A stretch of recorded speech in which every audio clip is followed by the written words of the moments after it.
Welcome back to the Course from Agents podcast. Today we are talking about a small model doing something that most big models can't. Yeah, Cohere Labs just dropped Tiny Aya, 3.35 billion parameters, 70 plus languages, and it runs on a phone. This one is actually interesting. I like talkie talkie things. Yeah, okay, so right off the bat, lots of models claim to be multilingual. What makes this different? So the key difference is priority. Most models train on English, maybe toss in some Chinese, Spanish, French, and then list 100 languages on the spec sheet. Tiny Aya flips that. It is built from the ground up for languages that usually get ignored. Languages like what? Give me some examples. Bengali, Tamil, Telugu, Urdu, Gujarati, Yoruba, Swahili, dozens of African and Southeast Asian languages that barely show up in most training data. These are languages spoken by billions of people that frontier models basically treat as an afterthought. And it actually performs well in those languages, not just technically supports them.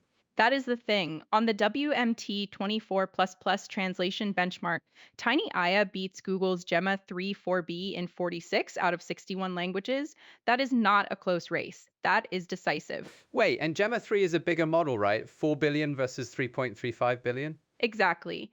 And the gap gets even more dramatic when you look at math reasoning in African languages. Tiny Aya scores 39% on the global MGSM benchmark, Gemma 3 gets 17%, QN3 gets 6%. A smaller model is more than doubling the competition. That is wild. So how are they pulling this off with fewer parameters? The tokenizer. And honestly, this is the most underappreciated part of the whole release. Tiny Aya has the most efficient tokenization across the majority of evaluated languages.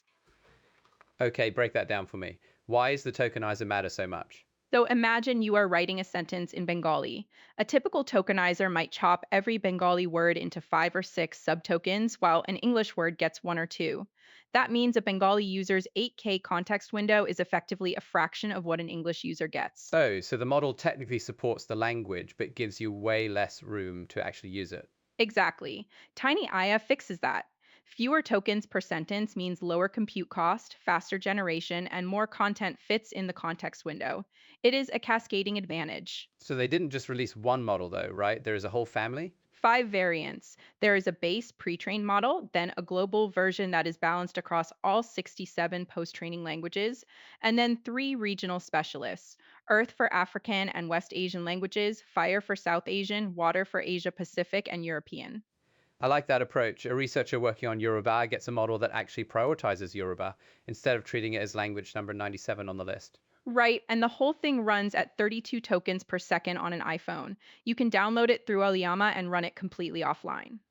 That is huge for the actual use cases here. We are talking about places where you might not have reliable internet. Exactly. A health worker in rural India who needs real time translation between Tamil and Hindi, a researcher in Nigeria analyzing Yoruba documents. These are not hypothetical. These are the specific gaps that a model sitting in a US data center does not solve. Now I have to ask the cynical question. Cohere is reportedly heading toward an IPO. Is this partly a strategic play? Oh, absolutely. Open weighting a capable multilingual model at this size seeds the ecosystem. You build community goodwill, attract multilingual developers, and create a pipeline of people who might eventually need your commercial products. It is smart business. But that does not make the technical achievement less real. Not at all. They also launched something called Expedition Tiny Aya, which is a mentor supported research challenge to get the community building on top of these models. So they are investing in the ecosystem, not just dropping weights and walking away. Whereas Tiny Aya falls short, it can't be the best at everything at 3.35 billion parameters.